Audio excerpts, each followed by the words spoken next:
मानो किसी अदृश्य जहर ने उनकी हड्डियां चबा दी हों। सुबह जब धुआं छटा, जहां हजारों योद्धा सोए थे, वहां सिर्फ राख का ढेर बचा था। और अगले महीनों में कुछ गर्भों से जन्म लेने वाले नन्हे बच्चे विकृत, अंधे और रोगग्रस्त हुए। लोग फुसफुसाए, ये अश्वत्थामा का ब्रह्मास्त्र था।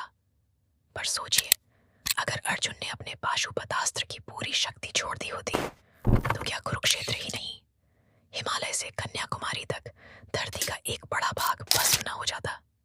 यही सवाल हमें पाशुपतास्त्र के रहस्य तक ले जाता है। शिव का वह तेज जिसका प्रयोग शून्य में भी सृष्टि मिटा सकता है। इसलिए कहा गया कि मानवों पर इसे चलाना उचित नहीं। और उसके ठीक विपरीत नारायणास्त्र, विष्णु का वरदान, ऐसा अस्त्र जो घमंड और प्रतिरोध के अनुपात में अपनी तीव्रता बढ़ाता है। पर आश्चर्यजनक बात यह कि यह समर्पण देखकर शांत हो जाता है।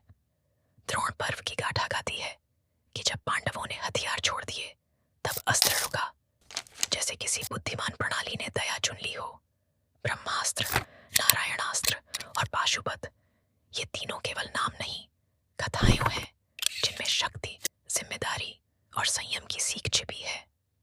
ब्रह्मास्त्र के श्लोक बताते हैं, आकाश ज्वाला से भर जाएगा, समुद्र उफान मारेगा, पर्वत कांपेंगे। ब्रह्मशिरा जैसा रूप चारों दिशाओं में विनाश कर देगा। लगभग ऐसा प्रतीत होता है मानो एक चेन रिएक्शन हो जो छोटे कणों से बड़े फैलाव तक जाता हो। फिर भी ये सब श्लोक हैं, दावे नहीं। पर कुछ पुरातात्विक चर्चाएं, जैसे मोहनजोदड़ो जैसी जगहों पर मिली ऊंची तापमान की निशानियां या मिट्टी में विचित्र परिवर्तन, लोगों के मन में सवाल जगाती हैं कि क्या प्राचीन युद्धों में कुछ अत्यधिक ऊर्जा प्रयोग हुए थे।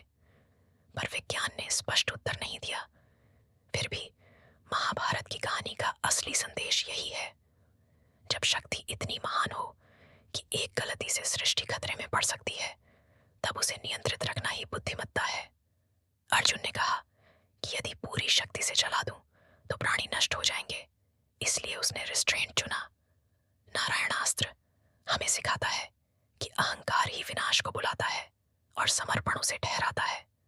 पाशुपत हमें चेतावनी देता है कि कुछ शक्तियां इतनी चरम है कि उनका उपयोग मनुष्यों के लिए घातक होगा। आज जब हम इन कथाओं को आधुनिक विज्ञान की भाषा में परिभाषित करने की कोशिश करते हैं, प्लाज्मा ऊर्जा, चेन रिएक्शन, विकिरण के निशान, तो हमें याद रखना चाहिए